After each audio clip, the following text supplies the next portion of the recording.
ভাই হ্যাঁ কি কও এই যে মানুষের দেখি রাতারাতি কুড়িপতি হয়ে যায়, বাড়ি গাড়ি টাকা পয়সা ধন সম্পদ, কতজন আবার বিদেশে বাড়ি করে। কিবা করে সম্ভব এটা? কি এটি ওরা কনে পায়? মানে ওরা এত কামাই করে, কিবা করে কামাই করে ওরা?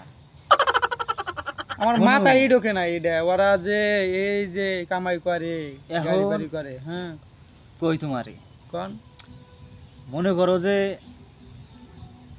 অন্যায় কইরে হুম হুম অসৎ পথে মনে করো যে থাইকা মানুষের টেহা পয়সা মাইরা দইরা জমি জমা মাইরা দইরা নিয়া মনে করো যে এই টেহা পয়সা করে জমি জমা করে, কিন্তু সৎ পথে থাইকে ন্যায় পথে থাইকে মনে করো যে তুমি যদি বড় হইতে যাও তাইলে মনে করো যে তোমার বহু কষ্ট করা লাগবে, তারপর তুমি একটা সময় দেখা গেছে যে কিছু কিছু জিনিসপত্র করতে পারবা, ঠিক আছে।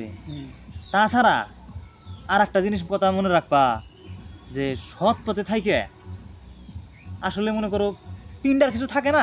হ্যাঁ সৎ পথে থাইকে পিন্ডার কিছু থাকে না।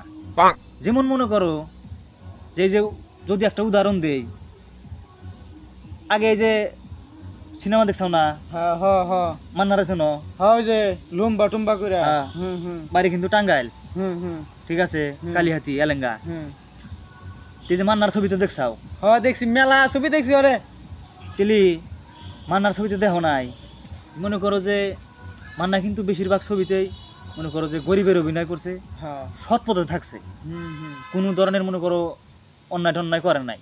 হ্যাঁ দেখা যায় সৎ পথে থাইকা সমাজের অসহায় গরিব দরিদ্র মানুষের জন্য লড়াই করছে। হ্যাঁ হ্যাঁ হুম দেখো যে সব সিনেমাতেই প্রায় সিনেমাতেই মানে সৎ পথে থাকার অভিনয়। হুম হুম তেলি ওই সিনেমাগুলোর মধ্যে কিন্তু মানে ওই সৎ পথে থাইকা মান্নার পিন্ডার কিছু থাকে নাই।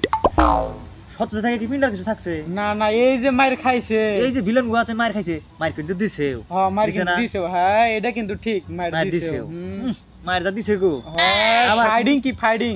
মায়ের দিছে ঠিক আছে, হুম কিন্তু মনে করো যে ওর পিন্ডার কিছু থাকে নাই। হুম এই গুন্ডারা মনে করো যে হেনে আটাক হুনে আটাক কত কিছু, এর কোনো শেষ নাই। তো একটা জিনিস মাথায় রাখবা যে সৎ পথে থাইকে হুম এত সহজে মানুষ বড় লোক হওয়ার পারে না। আর মনে করো সৎ পথে থাইকে পিন্ডার কিচ্ছু থাকে না, বুঝছাও? যারা মনে করো যে বেশি বেশি অসৎ পথে চলে, হ্যাঁ তারাই দেখবা যে রাতারাতি বড় লোক হয়ে গেছে গা, ধনী হয়ে গেছে গা, চোখ কপাল উঠে গেছে গা, মানুষের মানুষ মনে করে না। এই হইলো অবস্থা। ও